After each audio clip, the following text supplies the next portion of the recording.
Hi all. இன்னைக்கு நம்ம the house on Elm street அப்படின்ற போயம் பற்றி பார்க்க போகிறோம். இது 10th ஸ்டாண்டர்ட் இங்கிலீஷ் புக்கில் இருக்கிற poem. The house on Elm street, இதோட ஆத்தர் வந்து நாதியா புஷ். ஸோ இந்த போயமில் வந்து எதை பற்றி சொல்லியிருப்பாங்கன்னா, ஒரு மிஸ்டீரியஸான ஒரு வீடு இருக்கும். அந்த வீட்டில் வந்து ஒரு மரமும் இருக்கும். அது வந்து இட்ஸ் அ நெவர் க்ரோயிங் ட்ரீன்னு சொல்லுவாங்க. ஸோ எல்லாருமே வந்து அந்த வீட்டுக்குள்ளே போகிறதுக்கு பயப்படுவாங்க. அது வந்து அந்த வீடு வந்து ஒரு எப்போவுமே வந்து தனி யாருமே இல்லாமல் அது வந்து தனியாக தான் இருக்குன்ற மாதிரி சொல்லியிருப்பாங்க. ஸோ இந்த போயமோட சேர்த்து நமக்கு வந்து போயிட்டு என்ன சொல்ல வராங்க அப்படின்னா, நம்மளுடைய லைஃபுமே, இந்த உலகத்தில் நம்ம வாழ்கிற லைஃபுமே வந்து ஒரு மிஸ்ட்ரி தான். நம்மளால வந்து ரொம்ப டீப்பாக உள்ளே போய் இந்த பர்பஸ் ஆஃப் மிஸ்ட்ரி பிஹைண்ட் அவர் லைஃப் என்னன்றது வந்து நம்மளால வந்து ரொம்ப டீப்பாக உள்ளே போய் பார்க்க முடியாதுன்ற மாதிரி சொல்லியிருப்பாங்க. வாங்க போயம்குள்ளே போகலாம். It sat alone. What happened there is still today unknown. It is a very mysterious place, and inside you can tell it has ton of space, but at the same time it is bare to the bone. So இட்டுன்றது வந்து இங்கே வந்து அந்த house on Elm street அதை தான் வந்து போயிட் சொல்கிறாங்க. அது வந்து தனியாக இருக்குது. அதுக்கு என்ன ஆச்சு, ஏன் இப்படி அபண்டண்டாக இருக்குது அப்படின்றது வந்து யாருக்குமே வந்து தெரியல. அது வந்து ஒரு ரொம்ப மிஸ்டீரியஸான பிளேஸ், ஒரு அமானுஷ்யமான இடமா இருக்குது. அந்த வீட்டுக்குள்ளே நிறைய பிளேஸ் இருக்குது, நிறைய ஸ்பேஸ் இருக்குது. அட் த சேம் டைம் எல்லாமே எம்டியாக தான் இருக்குது. எல்லா கார்னர்ஸ்லேயும் எம்டினஸ் தான் இருக்குன்ற மாதிரி சொல்லியிருப்பாங்க. At night, the house seems to be alive. Lights flicker on and off. I am often tempted to go to house to just take a look and see what it is really about, but fear takes over me. Night டைம்ஸில் பார்த்தா யாரோ அந்த வீட்டில் இருக்காங்க, யாரோ வந்து ஆள் நடமாட்டம் இருக்கிற மாதிரி தான் எனக்கு தெரியும். ஏன்னா லைட் வந்து ஆன் ஆஃப் ஆகிட்டே இருக்கும். ஸோ டியூரிங் நைட் டைமில் தான் வந்து அந்த மாதிரி இருக்குது. டே டைமில் வந்து அது யாருமே இல்லாத மாதிரியும், நைட் டைமில் வந்து யாரோ இருக்கிற மாதிரியும் தெரியும். ஸோ எனக்கு வந்து அந்த வீட்டுக்குள்ளே போயத்துக்கு வந்து அடிக்கடி அந்த வீட்டுக்குள்ளே போகணும் அப்படின்னு டெம்டேஷன் இருக்கும்.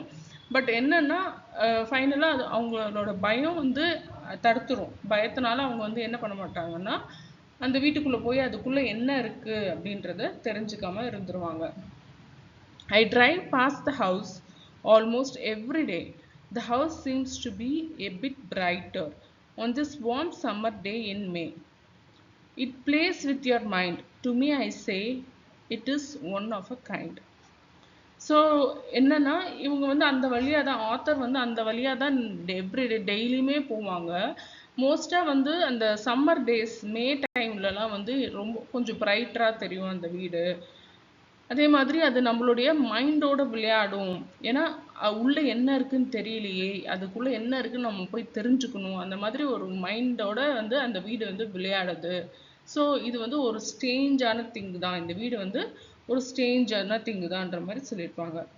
Beside the house sits a tree. It never grows leaves. Not in the winter, spring, summer or fall. It just sits there, never getting small or ever growing tall. How could this be? So அந்த வீட்டுக்கு பக்கத்துலேயே ஒரு மரம் இருக்குது. ஆனால் அந்த மரத்தில் வந்து எந்த லீவ்ஸுமே இருக்காது. அதாவது அது வந்து ஸ்ப்ரிங் சீசனில் வந்து புது லீவ்ஸும் வராது, ஆட்டமில் கீழேயும் விழாது. எப்போவுமே வந்து லீஃப் இல்லாமல் அது டாலும் ஆகாமல் ஒரு கான்ஸ்டண்ட்டாக ஒரே ஹைட்டில் வந்து எப்போவுமே இருக்குது. எப்படி ஒரு மரத்தினால அப்படி இருக்க முடியும் அப்படின்னு சொல்லி கேட்குறாங்க. Rumors are constantly being made, and each day the house just begins to fade. What happened inside that house? I really don't know. I guess it will always be a mystery. So அந்த வீடை பற்றின rumours வந்து எப்போவுமே இருந்துகிட்டே இருக்கும். அந்த வீடு வந்து இப்படி இருந்துச்சு, அப்படி இருந்துச்சு, அதுக்குள்ளே பேய் இருக்குது, அந்த மாதிரியெல்லாம் ஏதோ ஒரு ரூமர்ஸ் வந்து வந்து எப்போவுமே வந்து இருந்துகிட்டே இருக்குது. இப்போ வந்து அந்த ஈச் டே அந்த ஹவுஸோட பிரைட்னஸ் வந்து குறைஞ்சிட்டே வருது. ஸோ ஃபேட் ஆகிட்டு டல்லாக இருக்குது. ஸோ என்ன ஆயிருக்கும், உள்ளே என்ன ஆயிருக்கும் அப்படின்னு வந்து ஆத்தர் யோசிக்கிறாங்க. ஆனால் அவங்களுக்கு தெரியல. ஸோ இது வந்து எப்பவுமே வந்து எனக்கு ஒரு மிஸ்ட்ரியாகவே தான் இருக்கும் அப்படின்னு சொல்லி போயம் முடிச்சிருப்பாங்க. ஸோ இது வந்து இந்த போயம் வந்து ஒரு டார்க் போயம் சொல்லலாம். ஏன்னா இந்த ஹவுஸ், அப்புறம் ட்ரீ, அது எல்லாமே லீவ்ஸ் இல்லாத ட்ரீ. இது வந்து ஒரு ஒரு டார்க்னஸும் ஒரு மிஸ்டீரியஸ் ஃபீலும் வந்து கொடுக்குது.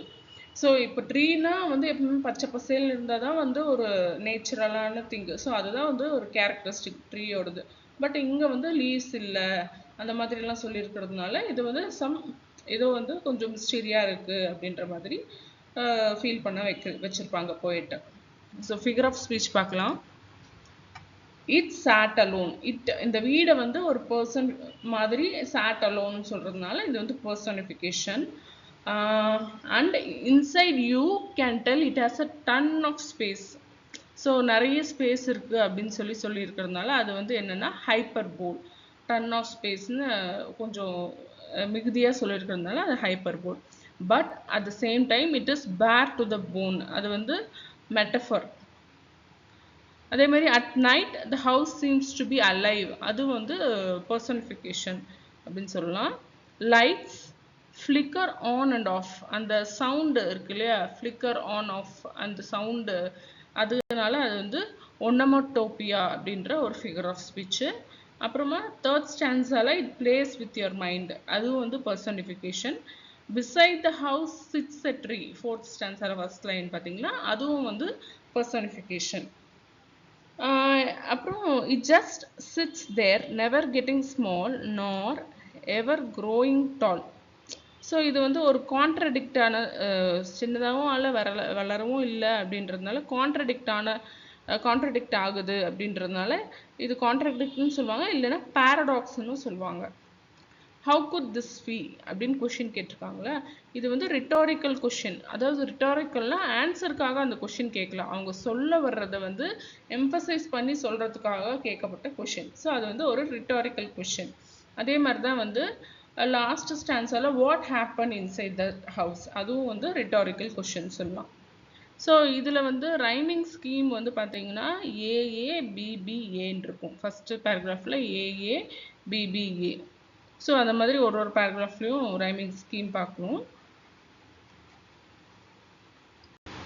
அபவுட் த போயட் வந்து நாடியா புஷ். இவங்க வந்து நாடியா புஷ் வந்து ஏப்ரல் 2017 தான் வந்து இந்த ஹவுஸ் ஆஃப் எல்ம் ஸ்ட்ரீட்ன்றதை வந்து எழுதியிருப்பாங்க. அவங்க எங்கே இருக்காங்கன்னா பென்சில்வேனியாவில் இருக்காங்க. அவங்க இங்கிலீஷ் கிளாஸில் வந்து ஒரு டார்க் போயம் எழுத சொன்னப்போ இவங்க வந்து இந்த போயம் வந்து எழுதியிருந்திருப்பாங்க. அப்புறம் க்ளாசரிஸ் பார்க்கலாம். எல்ம் ஸ்ட்ரீட்னா it is a famous or common street name in US. ஃப்ளிக்கர்னா டு ஷைன் அன்ஸ்டெடிலி. டெம்ப்டட்னா provoke someone to do wrong. Rumors na false stories. Fade na to vanish gradually. Appreciation question answers பார்க்கலாம். It sat alone. What happened there is still today unknown. It is a very mysterious place and inside you can tell it has ton of space, but at the same time it is bare to the bone. A. What does it refers to? Na? It refers to the mysterious house. B. Pick out the line that indicates the size of the house. Na? Fourth line and inside you can tell it has ton of space. Adu vandu it indicates the house is very big. C. What is unknown to the poet? What happened inside the house is unknown to the poet. D. Why is the house a mysterious place? Na? No one knows what is happening inside the house. E. Find out the rhyming words in the above stanza.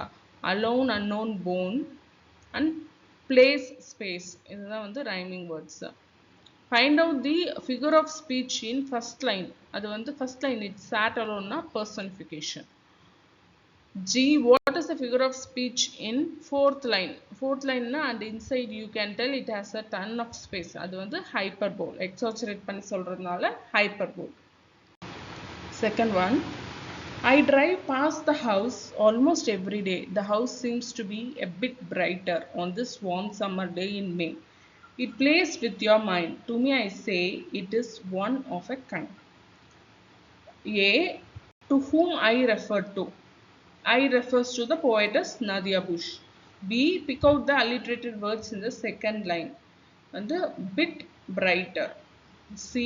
When does the poet drive past the house? The poet drives past the house every day. D. What is the season mentioned here? summer season is mentioned. E. What plays with our mind? The mystery of the house plays with our mind. F. Pick out the alliterated words in the first line. It's drive, day. G. Find out the rhyming words in the above stanza. Day, may, mind, kind. H. What is the rhyming scheme mentioned in the above stanza? It is A, B, A, C, C. Third one. It never grows leaves, not in the winter, spring, summer, or fall. It just sits there, never getting small or ever growing tall. How could this be? A. What does it refer to? It refers to the tree that is beside the house. B. In what way the tree is a mystery? Tree, no, it never, because it never grows in any, it never grows or neither have leaves. So அது வந்து ஒரு மிஸ்ட்ரின்னு சொல்லியிருப்பாங்க. See, what are the reasons mentioned here? Reason no, no leaves in never grows leaves in winter, spring, summer or fall, never getting small or ever growing tall. D. Where does a tree sit? Tree sits beside the house. E. Pick out the alliterated words in the fourth line. This getting, growing. F. Find out the rhyming words in the above stanza. Rhyming words: tree, bee, fall, tall. And G. What is the rhyming scheme? It is A, B, C, C, A. H. What is the literary device used in the third line? Literary device na paradox. Small, never getting small nor ever growing tall.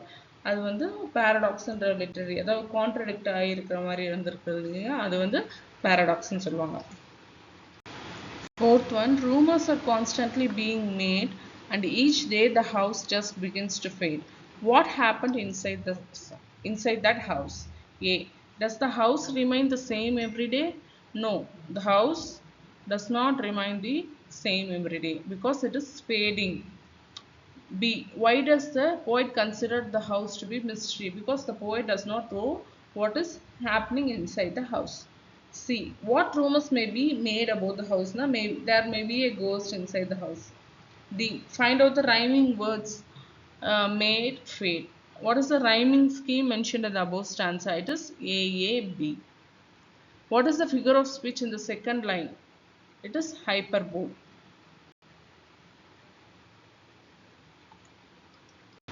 Fifth question. What happened inside that house? I really don't know. I guess it will always be a mystery. A. Does the poet know what happened in the house? No, the poetess does not know what happened in the house. B. What is the mystery about the house? The mystery about the house is nothing but the fact that no one will know what is happening inside the house. Thank you.